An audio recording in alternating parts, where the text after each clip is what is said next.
Hello， 大家好，我是 Lisa。我今天要来跟大家讨论钱的问题，应该说是硬币啦。娃娃 TV。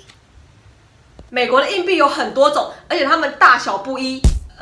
应该是说它们不是按照它们的价值大小来排列的。而且美国的硬币呢，它不是1块、2块、3块这样分的，它都是1分、2分、3分这样子，所以特别的麻烦。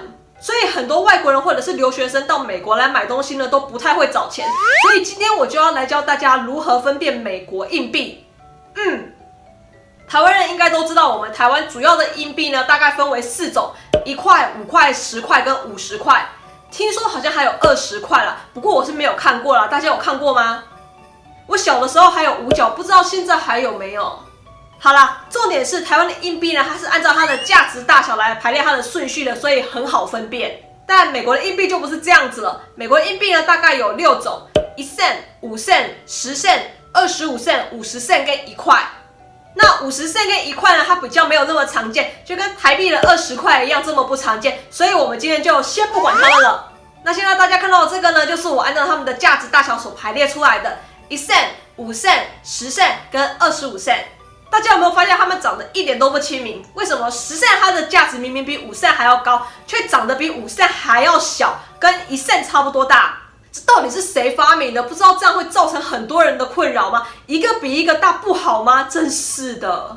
那到底美国的硬币有多不亲民呢？我们今天就来实验一下。假如我们今天去台湾的 Seven 买一个77块钱的东西，就算数学再差的人，应该都可以很快的找出77块钱给店员吧？那如果我们今天去美国的 Seven 买一个 7.77 的东西，那你知道要怎么找钱吗？7块就不说了，大家都会。真的吗？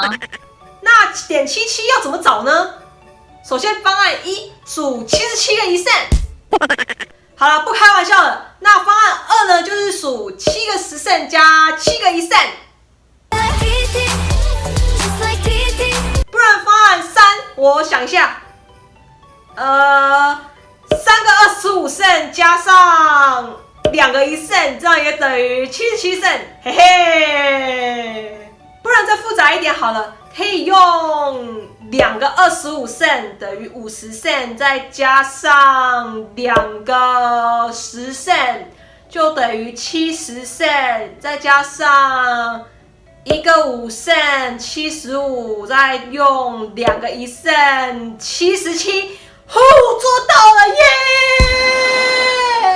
好，做完这实验呢，我发现一件事情，就是你要在美国找钱人，你数学要够好，要不然你就会像我一样在那里算半天。我发现我好像不适合在美国生活，因为我不会找钱。没有那么夸张啦，不会算没有关系，你有这个啊。要买什么就买什么，刷下去就好了，完全不用算，而且也不会被找钱哦。对吼，我以前因为不会找钱，所以我都直接拿整数的纸钞给店员找，所以导致呢我的钱包的零钱越来越多，钱包越来越重，所以我就直接放弃了。我现在都直接用刷卡的比较快。好，那不知道大家有没有学会怎么样用美金的硬币了呢？应该是没有。如果学会了的话呢，那恭喜你，你数学真好啊！学不会也没关系，你可以跟我一样用刷卡的，要不然呢，你也可以把整包的零钱直接拿给店员，让他们自己找。好，那今天这个影片就到这里，喜欢的话呢，不要忘记帮我按赞、按订阅、开铃铛、加分享哦。那我们就下次见吧，拜拜。